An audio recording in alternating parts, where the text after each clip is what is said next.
नमस्कार, मैं हूं आरजू अंसारी और आप देख रहे हैं राष्ट्रीय जगत विजन न्यूज।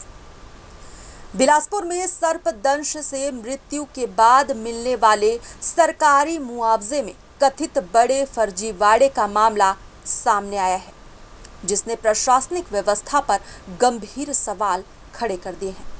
बेलतरा विधायक सुशांत शुक्ला द्वारा विधानसभा में उठाए गए सवालों के बाद जिला प्रशासन ने इस पूरे मामले की जांच कराई, जिसमें गंभीर अनियमितताएं उजागर हुई हैं। 14 नहीं 17 एफआईआर दर्ज हुई हैं और पूर्ववर्ती सरकार की विसंगतियां ये देखिए कि प्रशासन कितनी गैर नियंत्रित व्यवस्था में थी कि सर्पदंश से मृत्यु के नाम पर जो मुआवजे का घोटाला हुआ है, उसमें बिलासपुर और जसपुर के साथ एक तुलनात्मक अध्ययन करने में पता चला कि 100 से कम मौतें सर्पदंश से सुविधा विहीन जिले जसपुर में हुई हैं और सुविधा संपन्न बिलासपुर जिले में 431 मौतें हुई हैं। तब ये बात विषय खटका कि ऐसा कौन सा यहाँ पर तांडव चल रहा है राजस्व विभाग में, स्वास्थ्य विभाग में, पुलिस विभाग से मिलीभगत के साथ मिलकर, कि जो वंचित जिनको लाभ मिलना था उनके नाम पर एक व्यापक घोटाला किया गया।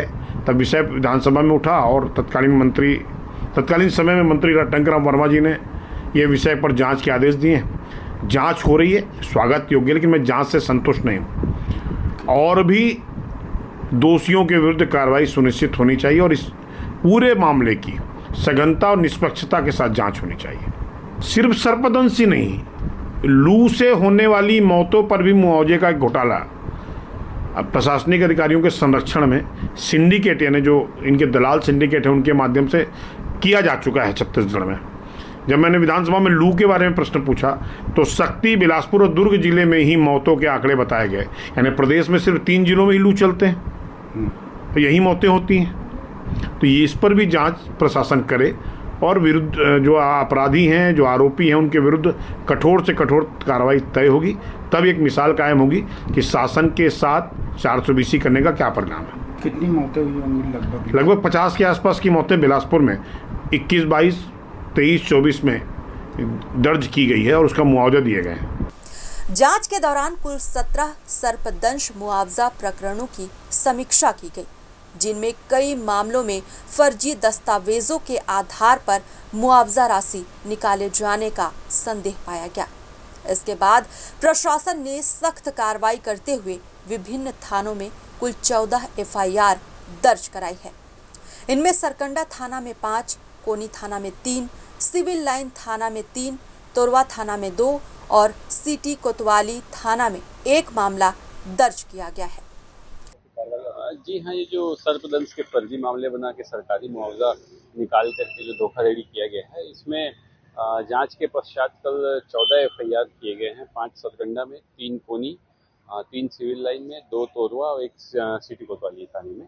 और सभी मामले में जो संदेही हैं उनको हिरासत में लिया गया है, उनसे पूछताछ की जा रही है और डिटेल उनके पूछताछ के बाद जो भी उसमें आरोपी हैं सभी की गिरफ्तार करके उनको न्यायालय में पेश किया जाएगा। सर, इसमें जिस तरह की फर्जी है या फिर अलग अलग तरीके से गलत दस्तावेज बनाकर ले लिए गए हैं, हाँ, कुछ मामलों में जो है दस्तावेज जो है उसमें काट छांट किया गया है और उसे स्नेक बाइट का बनाया गया है। कुछ मामलों में कम्प्लीटली नया दस्तावेज तैयार किया गया है उनके द्वारा और तहसील ऑफिस में लगा के फिर उसमें मुआवजा निकाला गया है।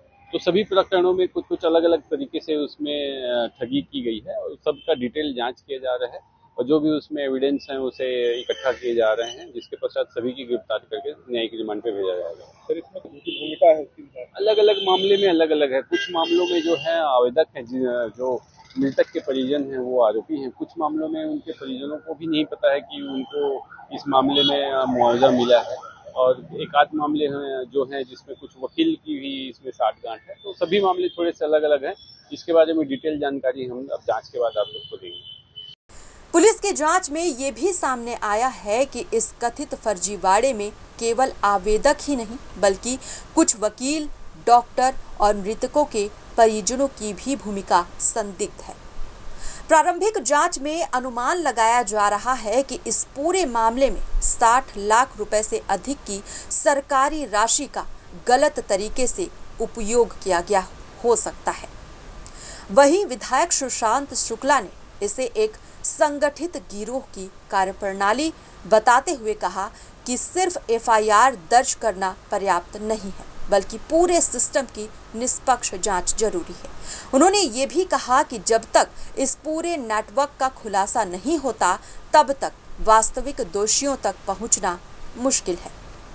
इसके साथ ही उन्होंने प्रदेश में लू से हुई मौतों के आंकड़ों पर भी सवाल उठाए हैं और कहा कि इन मामलों की भी स्वतंत्र जांच होनी चाहिए, क्योंकि आंकड़ों में विसंगतियां संदेह पैदा करती हैं। फिलहाल मामले में दर्ज एफआईआर के बाद अब पुलिस की जांच का दायरा और बढ़ सकता है। प्रशासनिक और पुलिस स्तर पर यह पता लगाने की कोशिश की जा रही है कि फर्जीवाड़े का ये नेटवर्क कितना व्यापक था और इसमें किन किन लोगों की भूमिका रही। आने वाले दिनों में इस मामले में और भी बड़े खुलासे होने की संभावना जताई जा रही है। फिलहाल इस खबर में बस इतना ही। देश प्रदेश की खबरों से अपडेटेड रहने के लिए हमारे चैनल को सब्सक्राइब करें और नई खबरों के नोटिफिकेशन के लिए बेल आइकन जरूर दबाएं। नमस्कार।